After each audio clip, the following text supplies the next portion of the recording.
Good morning. It is Monday, April 21st, 2024. I'm Thomas Caldwell of the Aurelian Column, and this is the Monday Morning Report. Okay, well, World War III may have been averted for now, except everyone's still scratching their head about Israel's so-called retaliation against Iran.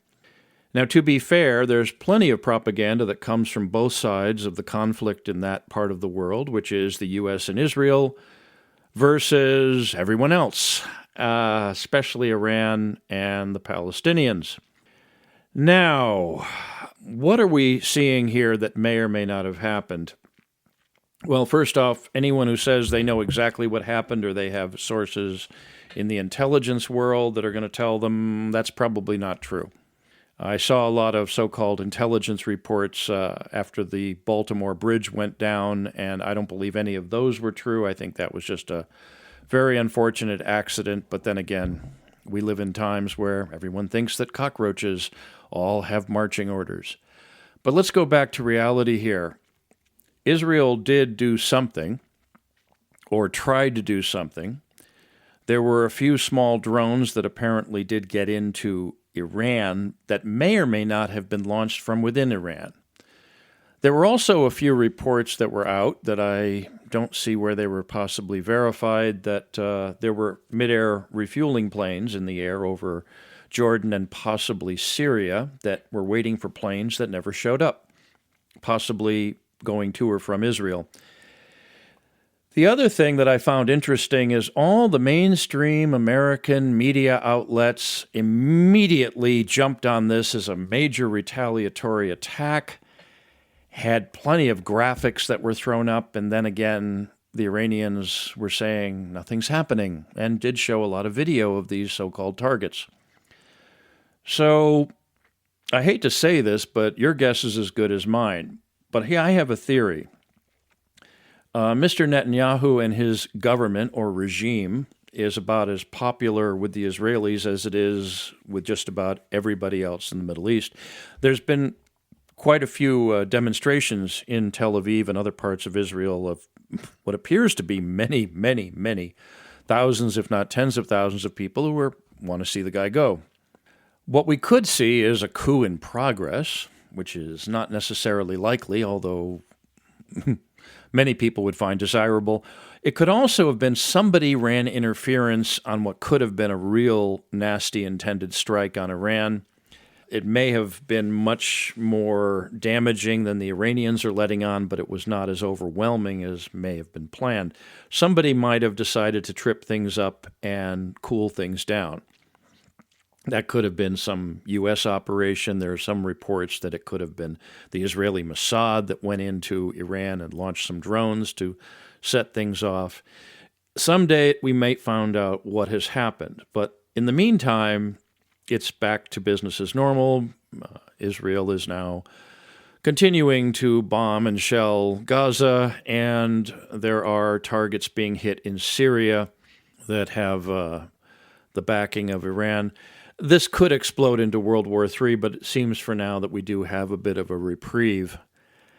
Until the U.S. steps in or other powers step in to cool this down, it still is potentially explosive, but the Iranians have shown quite a bit of restraint. And somebody behind the scenes, in Israel probably, and in the U.S. probably know how far this can go and are doing what they can to cool things down. One could hope anyways.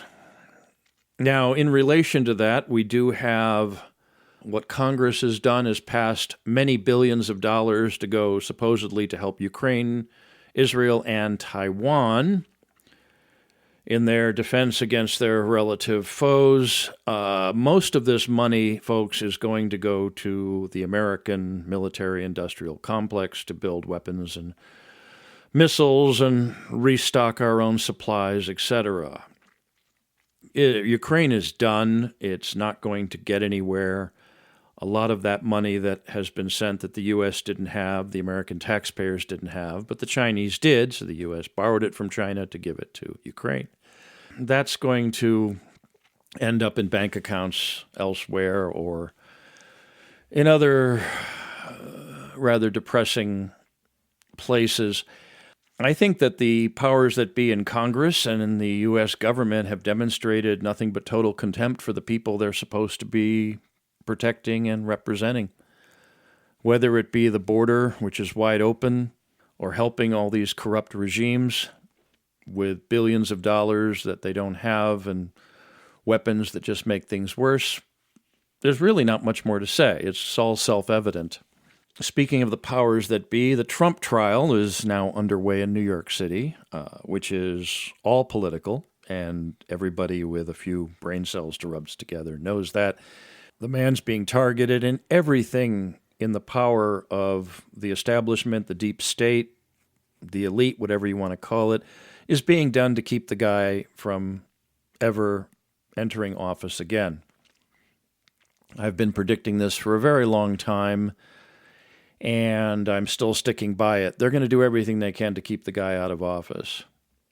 And if they do get him into prison, then they have total control over him, what he eats, solitary confinement. I mean, they have demonstrated what they're all about.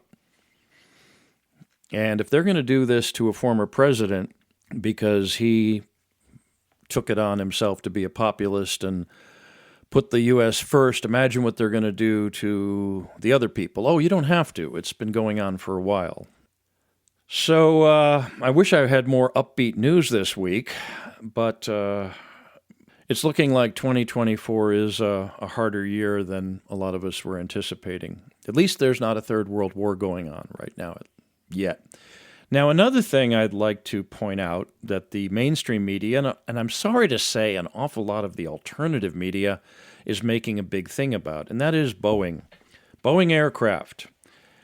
Now, although there's a suspicion about why a certain whistleblower died, although I don't think that Boeing would be stupid enough to hire professional assassins to kill the guy, we won't go into all that.